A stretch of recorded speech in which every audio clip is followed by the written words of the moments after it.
Excusez-moi. Un peu d'humour. On se connaît depuis longtemps déjà. Peu importe, l'important c'est que tu sois là, que je sois là. Je vous vois quand même assoupi ce soir. Je ne sais pas si vous avez accumulé quelques réunions, quelques missions. Mais je veux comprendre que le Seigneur fait toutes choses nouvelles et je crois que nous devons toujours être frais. Quand on se présente devant le Seigneur. J'ai eu une journée assez chargée, fatiguée. J'ai couru à droite et à gauche et il faisait chaud aujourd'hui. Mais j'ai quand même pris du temps avec le Seigneur. Alors je priais cet après-midi, je méditais. Et bien sûr je pensais à la réunion de ce soir. Et je me disais... Ça m'a resté ça m'a resté ce que je pensais cet après-midi. Je crois que c'est la méditation avec Dieu. Et je pensais à Jésus. Jésus était simple. Mais quelle puissance quand il parlait.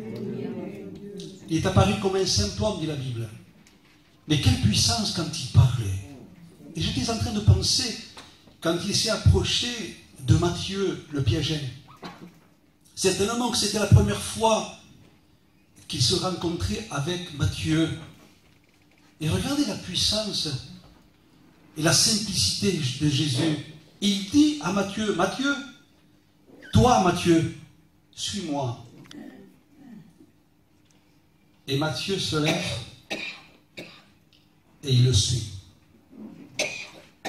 Je ne sais pas si vous imaginez la puissance de ces mots. Quelle simplicité. Moi, je n'ai pas envie de suivre n'importe qui. Imaginez-vous. Le premier venu qui vient vers vous. Oh, tout. Si que je mets, hein. Malin. Oui, m'amène où, lui? Je ne sais pas si vous imaginez, pour la première fois, Matthieu l'avait rencontré pour la première fois. Mais il y avait tellement d'avenir par celui qui lui parlait. Amen. Il y avait tellement d'amour et de puissance par celui qui lui parlait. Il était simple, mais il était puissant. Amen. Amen. Amen. Matthieu, suis-moi. Et sans discuter, il se lève de suite et il le suit. Et je crois que c'est le mot de Dieu pour toi ce soir. Il est en train de te dire avec amour, toi, suis-moi. Il est le temps que tu te lèves ce soir et que tu le suives. Parce que jusqu'à présent, tu l'as suivi de loin. Tu as fait un peu comme Pierre. Vous savez, Pierre le suivait de loin, Il avait la crainte, il le suivait de loin. Mais parce qu'il le suivait de loin, à un moment donné, il s'est affronté avec un véritable problème. Parce qu'il fallait qu'il lui dise la vérité à un moment donné, et puis il a menti. Et parce qu'il a menti, il s'est senti condamné, il a trahi Jésus. Et je crois que c'est le moment qu'on s'approche de lui et qu'on le suive de près. J'ai beaucoup aimé cette histoire, elle est simple, de Bartimée. Bartimée, c'est un pauvre. Bartimée, il n'a rien, il est un mendiant, il est aveugle. Et j'ai aimé cette histoire parce qu'il entend que c'est Jésus qui passe par là, et quand il sait que c'est Jésus, et il dit, fils de David, aie pitié de moi. Jésus s'arrête et il lui dit, amène-moi-le. Et quand Bartimée vient vers Jésus, Jésus lui dit, que veux-tu que je fasse? Il répond que je recouvre la vue. Et Jésus va lui dire, va, ta foi t'a sauvé. Va, ta foi t'a sauvé. Quand on s'approche de Jésus, quelquefois on s'approche pour le problème. Je ne sais pas moi, on a des problèmes, on est angoissé, on est malade, on n'est pas bien, on s'approche pour ça, mais le Seigneur veut faire des choses plus grandes, plus profondes que cela. Et il dit, non, Bartimée, je ne veux pas faire que ça. Je ne veux pas que tu guérisses les yeux pour que tu voies, mais je veux te sauver. Amen. Et vous savez qu'est-ce qui se passe? Le texte dit, et Bartimée le suivit dans le chemin. Quelle puissance. Gloire à Dieu. Quand Jésus parle. Et le désir de Dieu, c'est qu'on le suive. Et je vous le promets, que quand on le rencontre, que quand on le voit, quand on l'entend, quand il s'approche de nous, il fait tellement des grandes choses pour notre vie, qu'on dit nous-mêmes, Jésus, mais c'est mon avenir maintenant, je veux le suivre. Jésus, c'est ma délivrance, je veux le suivre. Amen. Jésus, c'est ma guérison, je veux le suivre. Jésus, c'est mon salut, je veux le suivre. Amen. Amen. Amen. Quelle puissance Jésus quand il parlait dans la simplicité. J'ai réalisé cet après-midi, mais quelle puissance quand il agissait. Quand il agissait, les malades étaient guéris, les démons étaient chassés, les morts ressuscités. Et moi-même, par la grâce de Dieu, en parlant de lui, bien sûr, on s'efface complètement de nous. On n'est que poussière, on n'est que vapeur, on n'est rien. Et j'ai vu que deux expériences, que j'ai parlé déjà de ces expériences, que Jésus a fait des choses extraordinaires. Et j'ai vu un mort, quelqu'un mourir devant mes yeux, mourir. Le salut est arrivé pendant quelques minutes, je crois, entre 15 et 20 minutes. Le cœur s'avait arrêté, il était mort, il ne pouvait plus revivre. Et je me rappelle de cette soirée, quand on s'est mis à genoux, et quand on lui a dit, Seigneur, tu es la résurrection et la vie. Et tu as dit que celui qui croit en toi ne mourra pas. Alors qu'il ne meurt pas, c'est-à-dire qu'il revient à la vie. Et à l'instant même, cette personne qui était morte depuis 15 minutes au moins, où le cœur ne battait plus, bam, il est revenu à la vie. Qu'il est puissant. Amen. Il appelle des choses qui n'existent pas comme s'il existait. Il donne la vie même aux morts. Amen. La deuxième expérience que j'ai vécue, et j'étais là, c'était tellement spectaculaire, c'est un jeune garçon possédé par des démons a pris un revolver à bout portant pour tuer le serviteur, et les démons disaient, tue-le, tue-le. J'étais là moi pour entendre ça, tue-le. Et puis le serviteur a dit, au nom de Jésus, quand le possédé a entendu le nom de Jésus, il a été paralysé. Et il a dit au nom de Jésus, je te chasse. Il a tombé comme une masse par terre. Que c'est puissant. Ce que tu peux faire, alléluia.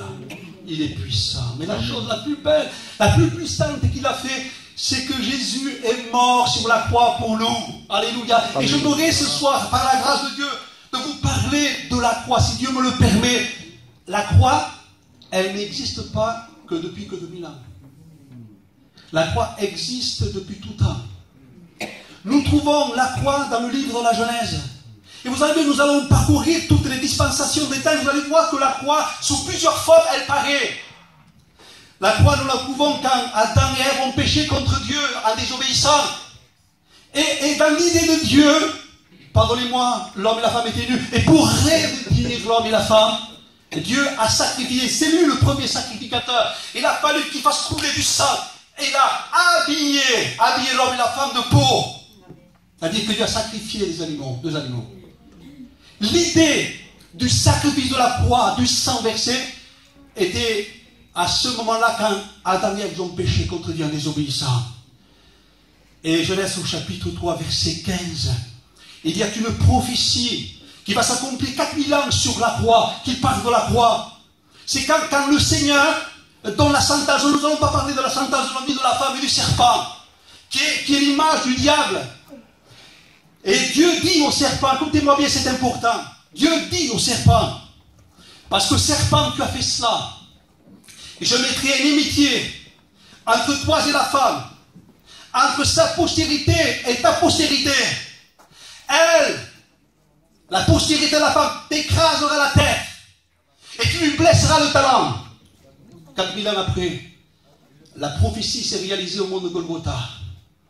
Et le mont Golgotha, ou le mont Calvaire, a un autre nom, qui s'appelle le lieu du crâne. De la postérité de la femme est sortie, est née du sein de Marie Jésus. C'est de cette postérité que Jésus parlait, de la femme Marie, est né Jésus. De la postérité de la femme sortira Jésus, il t'écrasera la tête, il blessera le talon. Et 4000 ans après, cette prophétie s'accomplit. Vous savez qu'on appelait ce lieu? Le lieu du crâne. Vous savez pourquoi on l'appelait le lieu du crâne? Parce que là-bas, à Golgotha, quand Jésus était crucifié, il ressemblait à un crâne. La croix, prophétiquement parlant, a été, dans le livre de Genèse, accompli 4000 ans après, et Jésus a écrasé la tête du serpent, qui est le diable à la croix. la prophétie vient de s'accomplir là. La croix, elle n'a pas que 2000 ans. Et bien sûr, les époques se sont multipliées. L'histoire de l'humanité s'est propagée. Et vous savez qu'à partir d'Adam et Ève, vous savez, il y a eu une chute, une dégradation. On est rentré dans l'époque de Noé. Parce que les hommes ont descendu la pente, ils ont péché contre Dieu. Vous savez, ils savent que faire le mal, les hommes. Ils savent que désobéir, les hommes. Ils ne savent pas garder ce qui est précieux. Dieu avait toute sa grâce à travers toutes les dispensations de temps pour les hommes. Et nous arrivons à l'époque de Noé. Et la croix existait en forme d'arche. La croix, elle existait différemment en forme d'arche. Le bois de l'arche était synonyme la croix. Et Hébreu reprend que Noé était le prédicateur de la justice. Il prêchait le jugement. Mais il prêchait en quelque sorte la croix en forme d'arche. Et il disait que celui qui venait à l'arche, celui qui rentrait par la porte de l'arche était sauvé. Ou sinon, il y avait le cataclysme qui est venu là, le jugement avait tombé. Et vous savez qu'est-ce qu'ils ont fait les hommes? La croix s'est présentée à travers tous les âges. Dieu a donné toujours le moyen pour que les hommes soient sauvés. Et différemment, la croix en forme d'arche, le bois de l'arche était la croix. Noé, prédicateur de la justice, prêche la croix, la porte était ouverte. N'est-ce pas que la Bible dit, Jésus a dit, je suis la porte. Si quelqu'un m'entre par moi, il sera sauvé. Vous imaginez quelle grâce Dieu avait fait à travers tous les temps, dans l'idée de Dieu, dans la pensée de Dieu, dans l'amour de Dieu. Dieu a voulu qu'à travers tous les âges, à travers toutes les époques, que ce soit dans la loi, que ce soit dans les promesses avec Abraham, que ce soit avec Moïse dans la loi, il a voulu que la croix apparaisse. Parce que sans la croix, personne ne pouvait être sauvé. Sans la croix, personne ne pouvait être béni. Et Dieu le savait ça. Alors, la croix, elle paraissait encore plus tard, parce que les hommes descendent toujours encore dans la pente. Vous savez, c'est comme ça les hommes. Et nous venons à l'histoire de Moïse. Rappelez que Moïse, où il y avait Pharaon qui était le peuple de Dieu, pendant 430 années, c'était beaucoup, ils étaient esclaves. Et Pharaon, c'était le symbole du diable. Par les fardeaux, par la servitude, ils n'en pouvaient plus. Et l'idée de la croix est encore là. Parce que quand Dieu choisit Moïse, il lui dit, tu prendras ce bâton, Moïse, qui est le symbole de la croix. Tu iras vers Pharaon. Et tu diras à Pharaon, laisse partir mon peuple, dit l'Éternel. Celui qui s'appelle je suis. Laisse partir mon peuple. Et tu jetteras le bâton, qui est le symbole de la croix. Et le bâton engloutit les serpents des magiciens. Comprenez que l'idée de la croix, la victoire de la croix, elle était encore là avec Moïse. Et vous savez, d'une façon ou d'une autre, on passe. Et puis le peuple, plus de 600 000 personnes s'en vont pour sortir ou pour aller au pays de la promesse. Il y avait un autre problème, c'est que les Égyptiens ont voulu le rattraper. Et le problème, c'est qu'il y avait une impasse. Et il y avait la mer Rouge. Et encore, l'idée de la croix avait un miracle terrible et extraordinaire. Et Dieu dit, tu lèveras ta main. Parce que les Égyptiens sont là. Et la mer Rouge est là. Tu élèveras ta main, Moïse. Et avec le bâton. Et moi, je ferai passer mon peuple à sec. La mer va se partager. Je ne sais pas si vous réalisez l'amour de Dieu. La croix, elle a été à travers tous les temps. Oh, le temps passe. Le peuple est victorieux, mais le temps passe.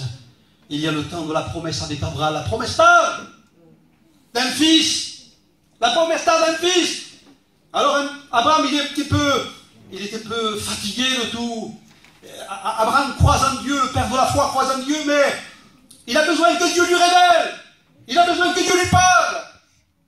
Et quand vous lisez au chapitre 13, vous allez voir, et je crois que c'est au verset 8 ou 9, le Seigneur lui parle, lui fait une promesse. Et encore là, nous retrouvons la croix qui est prophétique.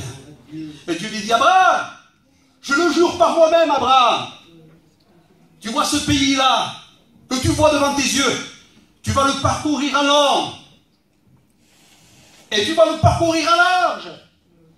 Je te le donnerai, Abraham. Il y a encore, peuple du Seigneur, amis inconvertis ce soir, l'idée prophétique de Dieu. Amen. La croix qui se poursuit à travers tous les âges. On a besoin de la croix. Amen. On avait besoin au temps de Noé de la croix. C'était l'arche. On avait besoin au temps de Moïse, la croix, le bâton, pour faire sortir le peuple du pays d'Égypte. On avait besoin. On avait besoin même dans la promesse qu'il tardait avec Abraham. On avait besoin de la croix. Et Dieu prophétiquement lui parle. Je te donnerai ce pays en long. Et puis en large. Écoutez-moi bien. L'époque avait terminé. Mais il fallait la croix. Il fallait que ce soit prophétique. Parce que dans toutes les périodes des temps, il fallait la croix. Pour que l'homme s'en sorte, pour que l'homme soit béni, pour que l'homme soit libéré. Écoutez-moi bien, écoutez-moi bien. C'est important, nous allons venir à quelque chose de concret. Peut-être vous vaccinez ce soir, je ne sais pas, peut-être vous ne comprenez pas, peut-être ça vous passe au-dessus de la tête ce soir. Oh non, non, j'ai pas envie de faire de la prédication ce soir. Je demandais à Dieu, j'hésitais de prêcher la croix ce soir. J'hésitais de parler de tout cela ce soir. Je voulais être simple, je voulais être obtus, je voulais être direct. Mais Dieu m'a dit de vous prêcher ça. Alors je vous le prêche. Vous allez voir que c'est important. Vous allez voir que c'est important. Le temps passe. Il y a Jacob. C'est un fils de la promesse. Abraham, Isaac, Jacob. C'est un fils de la promesse. Et Jacob a beaucoup de problèmes. A beaucoup de situations. Jacob souffre. Parce que la vie n'est pas facile quelquefois. Et le temps passe. On lui prend Jacob, on lui prend Joseph. Et on lui fait croire. Et ça, c'est ses frères qu'il est mort d'une bête féroce à la dévorer, tout ça. Alors, vous voyez un petit peu Jacob, lui, la promesse, il faisait partie de la promesse. Et le temps passe, et le temps passe. Il devient vieux, mais, vous voyez, il retrouve son fils. Mais il devient vieux, mais il a souffert. Mais il fallait que la croix, à ce moment-là, la croix, elle paraisse. Je ne sais pas si c'était pour Jacob, je ne sais pas si c'était pour Manassé ou Ephraïm. Mais il fallait que la croix, prophétiquement parlant, elle paraisse. Il fallait. Dans une réunion, il faut que la croix apparaisse. Amen. Dans un cantique, il faut que la croix apparaisse. Amen. Dans une prédication, il faut que la croix apparaisse. Quand je prêche, je suis là, bouillonnant d'amour pour lui. Et je sais que lui, c'est important. Je sais que lui, en mourant sur la croix, il a fait la plus belle chose. Et rien ne peut l'arrêter. Je ne sais pas si c'était prophétiquement, mais il fait un geste. Lorsque Joseph voit que son père va mourir, et il avait le droit de la bénédiction, de la promesse pour ses fils, Ephraïm et Manassé, et les amène, il était aveugle, et il dit, Père, je te présente mes deux fils, Père, Ephraïm et Manassé. Et Jacob, tout vieux qu'il était, il va commencer à les bénir, mais vous savez comment? En signe de croix. Oui. Et ça c'est prophétique encore. Puis Jacob il dit, mais non Père, non, pas comme ça Père, pas comme ça, il enlève les mains, pas comme ça Père. Vous savez pourquoi? Parce que Ephraïm c'était le plus jeune. Il était sur ce côté. Et Manassé était le plus électé de l'autre côté. Et Jacob, lui, tout vieux, il ne voit pas. Il fait comme ça. Il met la main droite sur Ephraïm et la main gauche sur Manassé. Et qu'est-ce que vous voyez là? Prophétiquement parlant, dans une bénédiction pour l'assurance des temps à venir. Qu'est-ce que vous voyez là? Mais qu'est-ce qu'on voit là? Qu'est-ce qu'on voit là? La croix, elle paraît encore depuis tous les temps, depuis toutes les dispensations de temps, que ce soit là, avec Noé, que ce soit avec Moïse, que ce soit avec Abraham, que ce soit avec la promesse de Manassé et d'Ephraïm, tout le temps on voit la croix. C'est pour ça que l'apôtre Paul disait, oh que j'aime l'apôtre Paul, oh que je l'aime, je le comprends. Il disait, je veux savoir une seule chose. Ils ont lui répondre, laquelle, Paul? Laquelle? Qu'est-ce que tu veux savoir? Je veux savoir une seule chose qui compte. Hein? Jésus-Christ crucifié. Gloire à Dieu. Jésus-Christ ressuscité. La croix. Et quand Paul en parlait de la croix, il n'en parlait pas comme moi, qui crie, qui transpire, pardonnez-moi, et qui le fait avec le cœur, et qui veut que le Saint-Esprit l'assiste. Et vous savez que quand il parlait de la croix, il pleurait, lui. Je voudrais tellement pleurer au besoin des âmes. Je vous le promets que vous avez besoin. Pardonnez-moi, pardonnez-moi. Je veux choquer personne, je veux attrister personne, je veux juger personne. Nous avons ici l'apparence de personnes qui sont là. Mais Dieu nous connaît. Amen. Nous avons des grands besoins. Toi qui crois qu'il y a le moins besoin que les autres, c'est toi qui as le plus besoin. Amen. Toi qui crois être debout, prétend de ne pas tomber, on est debout par la croix. On est debout par la grâce de Dieu. Amen. Et Paul parlait en pleurant. Et vous savez qu'est-ce qu'il disait, Paul? Il disait, il y a plusieurs qui marchent à la nuit de la croix. Ils ont pour Dieu leur ventre, ils pensent aux choses de la terre, ils pleuraient. Mais quelle grande vérité, si la croix n'est pas comprise, on devrait pleurer. Si dans nos réunions, les frères des anciens, l'église du Seigneur, quoi, là-bas au fond, quand tu viens, si une réunion, la croix n'est pas comprise, on peut chanter, on peut prêcher, on peut faire venir le serviteur qu'on veut. On peut tout faire. Si la croix n'est pas comprise, si la croix n'est pas dans une réunion, si Jésus n'est pas dans une réunion, mais nous avons manqué tout. Que le Saint-Esprit, je prie le Saint-Esprit. Je suis devant un peuple fermé et dur. Je vous le promets que c'est la vérité. Mais vous n'allez pas me fatiguer. Amen. Parce que celui qui vit en moi est plus fort que celui qui vit en moi. Amen, amen. Je ne me prêche pas moi-même. Paul disait, je ne me prêche pas moi-même. C'est le Christ que je prêche. C'est Jésus parfait, qui a descendu du ciel de gloire, mourant sous la croix, comme un brigand, comme un malfaiteur. 6 heures de croix à l'agonie.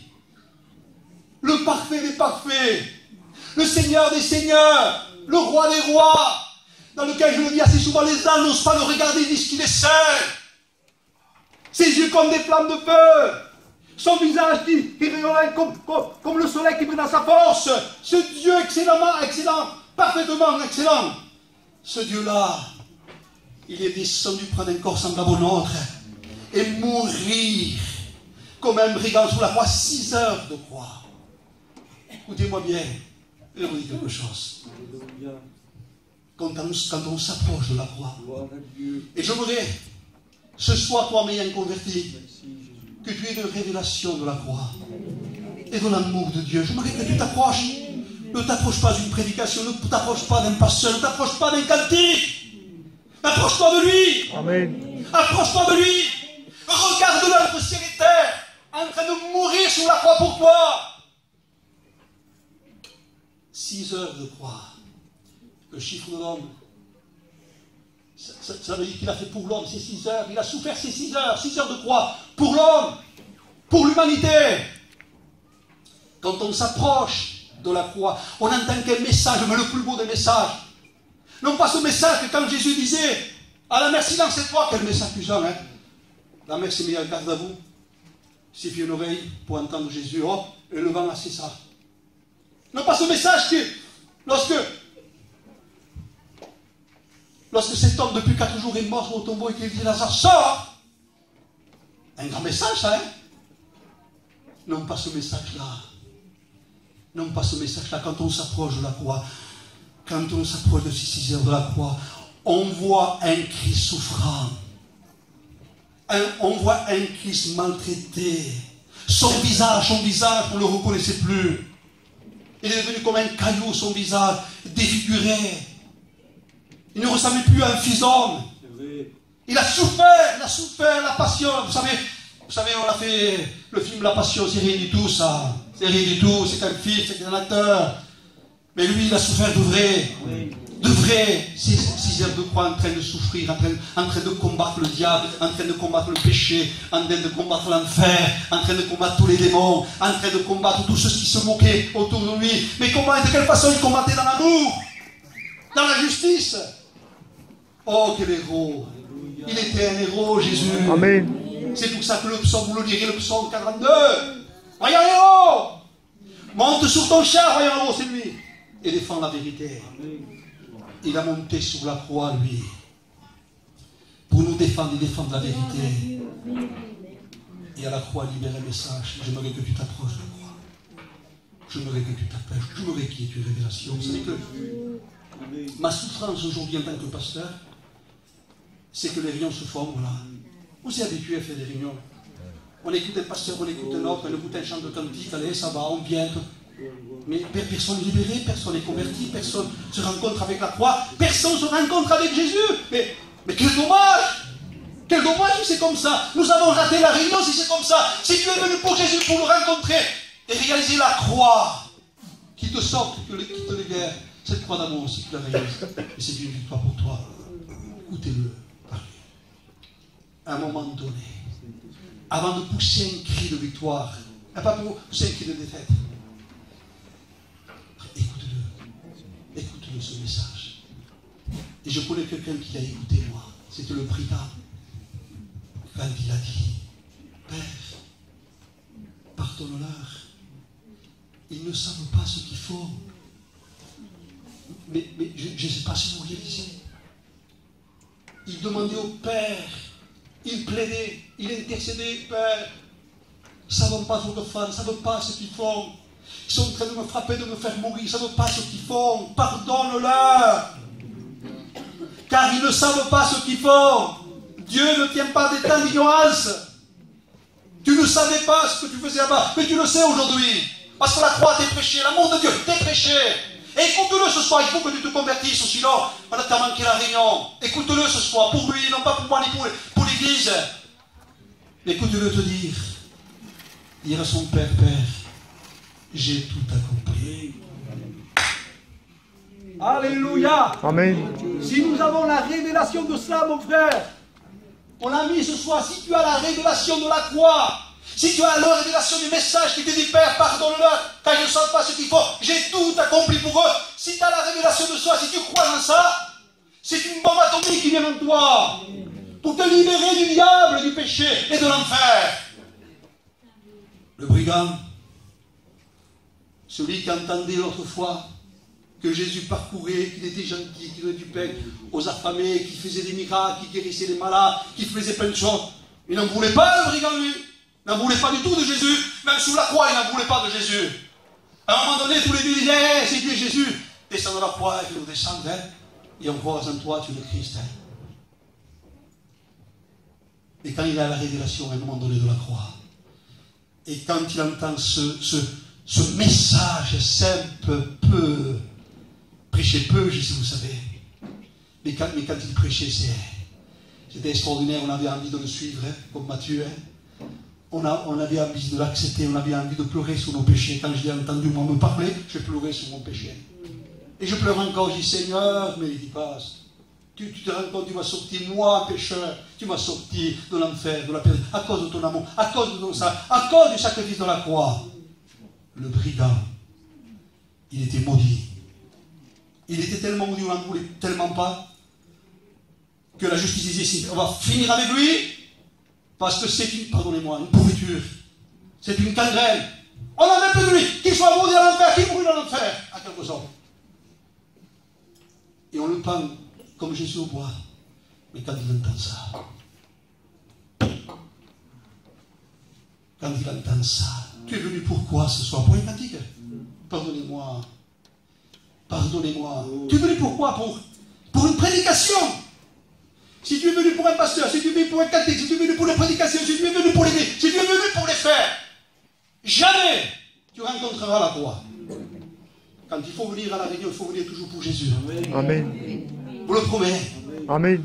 Je vous racontais ce pasteur, quand il a voulu se mettre en avant, et qui a voulu faire le sermon et la prédication, il voulait être populaire. Et il a prêché. Et quand il a fini de prêcher, l'auditoire fâché, désolé, avec la tête comme ça, ils ont laissé un mot. Ils ont pas laissé un mot, ils lui ont ouvert le mot. Voyons, recevoir des applaudissements, Voyons, recevoir des éloges. Je voulais raconter ça, hein. C'est bien plus. Il dit, pasteur, on n'est pas venu pour vous, ni pour votre prédication. On est venu pour Jésus. Amen. Amen. Je brûle en moi là. Amen. Dieu le sait, le Saint-Esprit sait qu'il y a en moi, dans mes entrailles, quelque chose qui bouillonne. Parce que plus que jamais, on s'endurcit. Plus que jamais, les riens ne font plus de rien. Quelquefois, on sent que l'Esprit est là, que Dieu bénit. Et on est là. Jésus a dit que dans les derniers temps, c'est la parole qui le dit, les hommes seront insensibles. Mais ça ne touche pas que les païens. Ça touche les chrétiens. Vous savez, je vous dis quelque chose. Ça met, moi et vous, les frères, tous les frères, je parle aux inconvertis, on a besoin de revenir à la croix. On a besoin de revenir à la croix. Amen. Si vous me dites, vous, en témoignant, pas tu as besoin de revenir à la croix, oh, je ne me fâcherai pas du tout. Je ne dirai pas à toi, moi tu me le dis à moi. Moi l'ancien, moi le serviteur, ça fait 35 ans que je suis avec le Seigneur. Et tu me dis, moi, qu'il faut revenir à la croix. Vous savez ce que je vous dirai? Tu es dans le coup. Tu as le message. On a besoin de revenir à la croix. Parce que la vie chrétienne, écoutez-moi bien, c'est la croix. La vie chrétienne, c'est la croix. Je veux terminer parce que vous n'aimez pas qu'un pasteur prêche l'homme, et je ne voudrais pas prêcher l'homme. Je veux terminer avec ça. Deux chrétiens un jour, dans un rêve, seulement parce que Dieu les appelle au fond là-bas. Et Dieu dit, prenez votre croix et suivez-moi, je vous attends là-bas. Ils vont. Et ils partent. Comme je disais l'autre fois, il y en avait un qui était gitan. Un des deux, c'était un gitan, certainement. Et puis, la croix était lourde, la grande croix. Elle est lourde, elle est lourde. À un moment donné, il dit, quand c'est que c'est clair, ça me fatigue cette croix. Et il prend la scie, il coupe un morceau de croix. Plus légère. Et puis il va là-bas, et puis, plus vite que l'autre. Hein? Ah, je veux voir Jésus. Ah, je sais que ça avec lui, ça y est. Et plus vite que l'autre. Hein? Et puis encore un peu plus loin, il est fatigué. Soleil, plus que cet après-midi, certainement. Soleil de plomb. Il coupe sa croix, il coupe tellement. Parce que je crois que c'est à ce moment-là qu'ils ont sorti la croix pour la mettre sur le cou. Chose du gitan. Et quand il est arrivé là-bas, bien sûr, Jésus était là-bas. Il était là-bas, ah Jésus! Ah Jésus, Jésus, ça y est, regarde, Jésus me présente avec la croix. Oui, mais il y avait un précipice entre Jésus et lui. Comment passer? Il n'y a pas de pont, il n'y a plus rien. Il a voulu mettre la croix, c'est un rêve ça, hein, c'est une histoire, un vrai rêve. Il a voulu mettre la croix ne faisait pas le pont. Il ne faisait pas du tout le pont. Et Jésus a dit, je suis désolé. Il faut le passeport, il faut le passeport, Amen. Il faut la croix. Amen. Tu passes pas. En bâche. Tout il a fait. Et plus tard après, il vient le gitan, mais là, vraiment converti. Vraiment converti, qui va jusqu'au bout. Le gitan converti qui va jusqu'au bout. Et il est heureux, bien sûr, de voir Jésus. Et il passe. Se rencontre avec Jésus. J'ai du mal à finir cette réunion parce que je sais que l'Esprit qui est à nos chéris, les âmes que Dieu a rachetées par son sang si précieux, par le moyen de la croix et de son amour. Vous lui avez coûté cher. Je vous le promets que vous l'avez coûté cher. Et le problème encore, c'est qu'on ne le réalise pas. On le sait. Je sais, pasteur. Enlève-toi, je prêche moi, je veux que toi. Je vais te citer toute la Bible, tu verras que je sais même le cantique qu'il faut chanter la croix. De la croix, la grâce coule. Je sais même la prophétie qui a été donnée sur la croix. Je sais le pasteur qu'avant toi a prêché la croix. Manico a prêché la croix. Paul l'Écossais a prêché la croix. Pasteur, hein, j'ai écouté des hommes mieux que toi encore, hein, et je sais plus que toi. Tu peux savoir quelque chose et pas le vivre. Tu peux savoir quelque chose et pas le réaliser.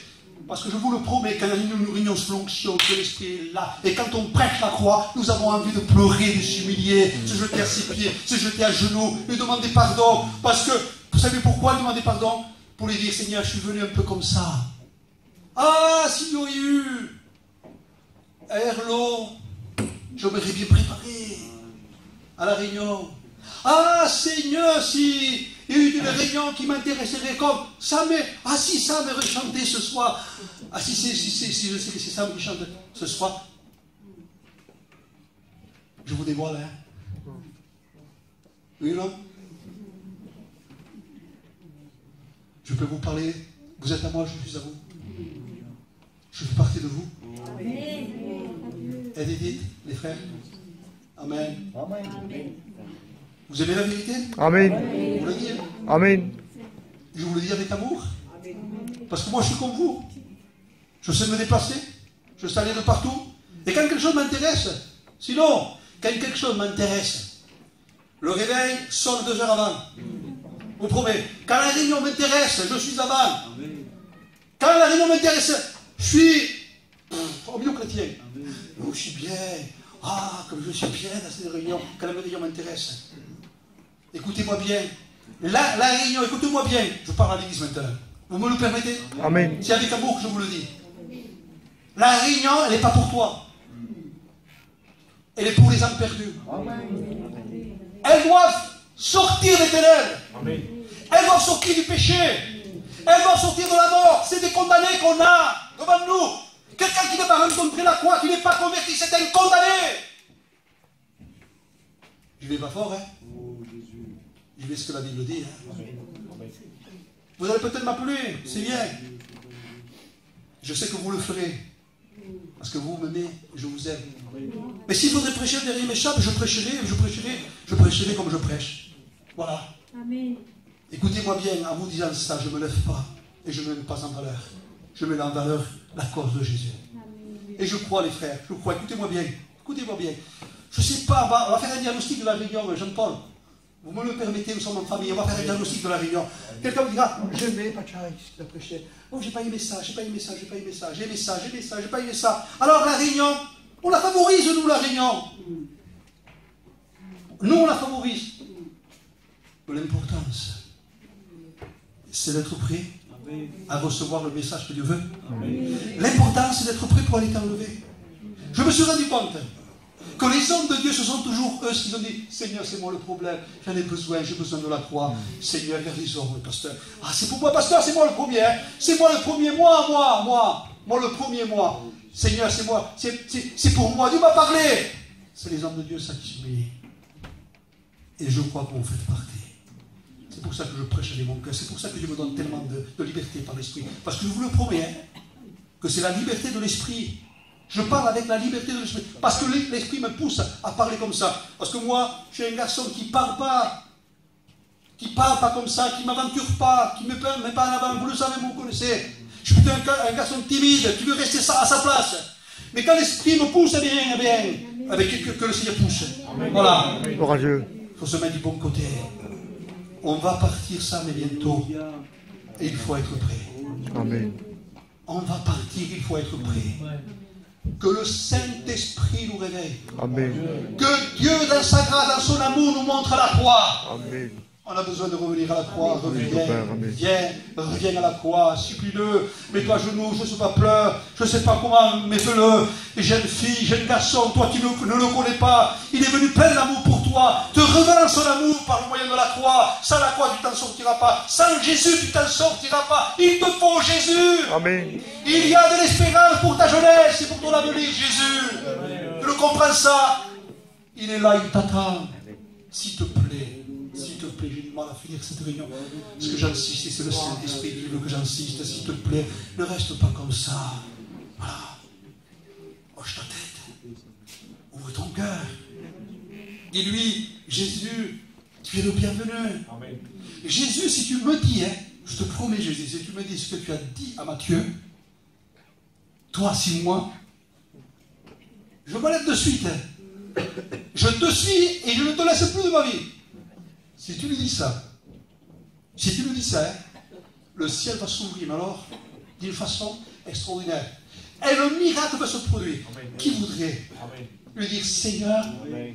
Je veux te suivre. Alléluia. Je me lève pour te suivre. On va prier, on va faire un appel, on va faire l'appel de suite.